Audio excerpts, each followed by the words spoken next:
سره خوا کې زما دوکان دی جرنل سټور دی او سهار تقریبا 7 بجو ټیم و دلته کې د زنانو ډېر شور شو ډېر غټ جقو شو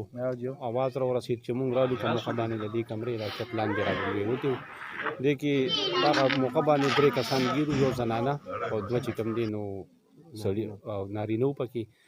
او بیا چې کوم دي نو د کلي خلک هم را جمع شو په مونږ په ډېر مشکله باندې په ډېر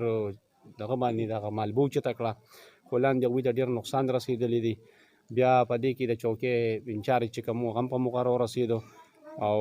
ښه ده مونږ کسان مسان ګڼ شو د دې علاقې د دې کلي او دا مریض دا کسان چې کوم زخمیان شوي دي هم ترېنه بار کړل او دا چت چې د چا را پرېوتې دا ډېر غریب خاندان دی ډېره غریبه کورنۍ ده تقریبا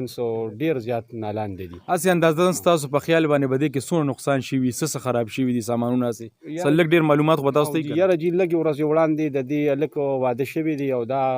ډېر په قرضدار او ډېر په دغه باندې د سامان اغشتې دي او دا بس هغه د واده کومه کمره چې وه هغه را پرېوتې وه نو